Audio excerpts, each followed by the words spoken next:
Hello guys, welcome back to my channel Simple Trades. இந்த week பார்த்தீங்கன்னா CUB அஸ்டாடியம் ரெண்டு swing big பண்ணியிருக்கேன். First இருக்கிற ஓப்ராயும் மரிக்கோவும் லாஸ்ட் வீக் ஸ்விங் பிக்ஸ் அதில் நான் சார்ட்டை ஷோ பண்ணுறதுக்கு மிஸ் பண்ணிட்டேன். ஸோ அது ரெண்டுமே இப்போ என்ட்ரி லெவலில் தான் இருக்குது. ஸோ நான் இதில் உங்களுக்கு சார்ட்டை காமிக்கிறேன். உங்களுக்கு ஓகேனா அதுலேயே என்ட்ரி எடுத்துங்க. இந்த எக்ஸல் ஷீட்டில் பார்த்தீங்கன்னா உங்களோட என்ட்ரி என்ன, ஸ்டாப் லாஸ் என்ன, டார்கெட் என்ன, ஒரு ஸ்டாக்கில் எவ்வளோ இன்வெஸ்ட் பண்ணியிருக்கீங்க, அது அச்சீவ் ஆச்சுன்னா உங்களுக்கு எவ்வளோ ஆகும், இன்கேஸ் ஆஃப் லாஸ் அப்படின்னா உங்களுக்கு எவ்வளோ லாஸ் ஆகும் அப்படிங்கிற எல்லா டீட்டெயிலுமே இந்த எக்ஸல் ஷீட்டில் இருக்கணும். நான் இது 1:3 ரேஷியோவில் இந்த ஸ்விங் பிக் பண்ணியிருக்கேன். இந்த ஸ்டாக் பார்த்தீங்கன்னா ஓப்ராய். இதோட ட்ரெண்ட் பார்த்தீங்கன்னா இந்த பிரேக் அவுட் பாயிண்ட்லேருந்து இது அப் ட்ரெண்டில் தான் இருக்குது. 798 லெவல் நல்ல ஒரு சப்போர்ட் லெவலாக இருக்குது. ஸோ அந்த சப்போர்ட் லெவலை பிரேக் பண்ண ட்ரை பண்ணியிருக்கான். பட் பிரேக் பண்ண முடியல. ஸோ அதே சப்போர்ட் லெவலில் இருந்து ஒரு கன்சல்டேஷன் பீரியட் முடிஞ்சிச்சு. இப்போ அந்த இடத்துல நல்ல ஒரு என்ட்ரி கிடச்சிருக்கு. நான் லாஸ்ட் வீக் இந்த பிக்கில் என்ட்ரி எடுத்துட்டேன். என்னோடய எக்ஸல் ஷீட்லேயும் மென்ஷன் பண்ணியிருந்தேன். நான் இதோட அனலைஸ் வீடியோ மட்டும் நான் போட விட்டுட்டேன். இந்த வீக்கும் ஒன்றும் பிரச்சனை இல்லை, இதில் இப்போதைக்கு என்ட்ரி எடுத்துக்கலாம். உங்களுக்கு ரீட்ரேஸ்மெண்ட்டில் கிடச்சிச்சு அப்படின்னா என்ட்ரி எடுக்கலாம். என்ட்ரி 798 எடுத்துக்கிட்டு அதுலேருந்து 18% வரையும் எக்ஸ்பெக்ட் பண்ணலாம். இல்லை அக்ரெசிவாக இருக்கீங்க அப்படின்னா இந்த பாயிண்ட்லேருந்து என்ட்ரி எடுக்கலாம். மீன்ஸ் 854 என்ட்ரி எடுத்துகிட்டு அதோட டார்கெட் பார்த்தீங்கன்னா 10%, ஆல்மோஸ்ட் ஒரு 89 பாயிண்ட் அங்கே எக்ஸ்பெக்ட் பண்ணலாம். இந்த ஸ்டாக் பார்த்தீங்கன்னா MARICO. இந்த ட்ரிக்குமே லாஸ்ட் வீக் நான் என்னோட எக்ஸல் ஷீட்டில் மென்ஷன் பண்ணிட்டேன். அதோட சார்ட்டை மட்டும் உங்களுக்கு நான் ஷோ பண்ணிட்டுருக்கேன். ஸோ இப்போயும் ஒன்றும் பிரச்சனை இல்லை, இதில் என்ட்ரி எடுத்துடலாம். இது நல்ல ஒரு சேனலுக்குள்ளே போய்ட்டு இருந்துச்சு. இப்போ சேனலோட பாட்டமில் இருக்கான். ஸோ அந்த இடத்துலேருந்து ஒரு சப்போர்ட் எடுத்து அவங்க ட்ரையாங்கிள் மாதிரி ஃபார்ம் பண்ணிட்டு அவங்க சப்போர்ட் எடுத்து அதை பிரேக் அவுட் கொடுத்துருக்கான்.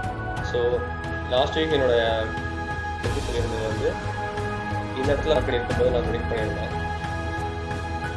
என்ட்ரி இந்த லெவலில் கேண்டில் டேக் பண்ணேன். ஸோ இந்த என்ட்ரி கிடச்ச கேண்டில்லேருந்து இப்போதைக்கு 3% ப்ராஃபிட்டில் தான் இருக்கலாம். அது ஒன்றும் ப்ராப்ளம் இல்லை. நம்ம என்ட்ரி இந்த கேண்டில் இதில் 3% ப்ராஃபிட்டில் தான் இருக்கும். இப்பயும் ஆல்மோஸ்ட் அந்த நம்மளோட என்ட்ரி பாயிண்ட் நியரஸ்ட் தான் இருக்குது. நம்ம எங்கேயும் என்ட்ரி எடுத்தாலுமே இந்த 6% வரையும் இந்த ஸ்டாக்கில் எக்ஸ்பெக்ட் பண்ணலாம். பார்ப்போம். நெக்ஸ்ட் பார்த்தா CUB. நல்ல ஒரு கன்சல்டேஷன் ஜோன்ல இருக்கு. பார்த்தா உங்களுக்கே தெரியும், இது நல்ல ஒரு கன்சல்டேஷன் ஜோன்ல இருக்கு. இந்த லெவல்ல நம்ம ஒரு என்ட்ரி எடுக்கலாம். இது நான் ஆல்ரெடி பாட்டம்ல என்ட்ரி எடுத்துருந்தேன். ஸோ இப்போதைக்கு என்னோட இந்த வீக்கான என்ட்ரி என்னன்னு சொல்லிட்டு நான் காமிக்கிறேன்.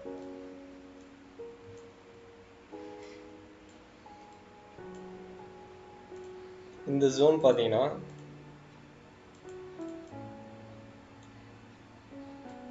இந்த ரெசிஸ்டன்ட்ல உள்ள செல்லர்ஸ் இந்த ஜோனை நல்லா பிரேக் பண்ணி கீழே க்ளோஸ் வச்சிருக்காங்க. இது பார்த்தீங்கன்னா உங்களுக்கு தெரியும். 1 2 3 4 ஆல்மோஸ்ட் 5 டைம் இந்த ஜோனில் டச் பண்ணிட்டு நல்ல டார்கெட்டே கொடுத்துருக்கான். டார்கெட் எவ்வளோன்னு பார்த்தீங்கன்னா செல்லர் டார்கெட் 23% கீழே கொடுத்துருக்கான். ஸோ இப்போ அவள் முடிஞ்சிச்சு அப்படின்னு சொல்லிட்டு நான் நினைக்கிறேன். ஏன்னா இந்த இருக்கிற இதே பிளேஸில் இப்போ அடுத்த என்ட்ரி கிடச்சிருக்கு, பையர்ஸ்க்கான என்ட்ரி இது.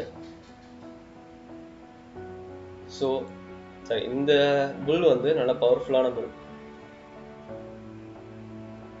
இந்த ஜோனும் நல்ல பவர்ஃபுல்லான ஜோன். ஸோ இந்த இடத்துல எடுத்த புல் என்ட்ரி 1 2 3 இந்த 3 டைம்ஸ் பட்டு ரிவர்ஸ் ஆயிருக்கு. ஸோ இது நல்ல பவர்ஃபுல்லான ஜோனாக நான் கன்சிடர் பண்ணியிருக்கேன்.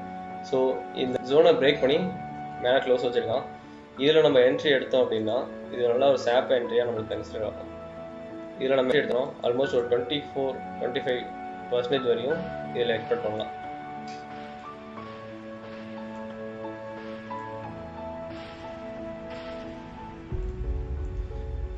இதோட என்ட்ரி லெவல் பார்த்தீங்கன்னா 146 அப்படி இல்லைனா கரண்ட் மார்க்கெட் ப்ரைஸில் என்ட்ரி எடுத்துக்கலாம். கரண்ட் மார்க்கெட் ப்ரைஸில் என்ட்ரி எடுத்துகிட்டு திரும்ப இந்த போது ரீடெஸ்ட் கிடைக்கும் போது அடுத்த ஆவரேஜ் பண்ணிக்கலாம். நெக்ஸ்ட் பார்த்தீங்கன்னா அஸ்டர் டிஎம் ஹெல்த் கேர். இந்த ஸ்டாக் பார்த்தீங்கன்னா இவன் கொஞ்சம் மோசமானவன். இவன் எப்படி எந்த டைமில் எப்படி வால்டைலில் இருப்பான்னு சொல்ல முடியாது. இவன்கிட்ட கொஞ்சம் பார்த்து தான் ட்ரேட் பண்ணணும். ஓகே, இந்த ஜோன் பார்த்தீங்கன்னா நல்லா பவர்ஃபுல்லான ஜோன். இது ஆல்மோஸ்ட் 5 டைம் வந்து டச் பண்ணி ரிவர்ஸ் ஆகிருக்கு.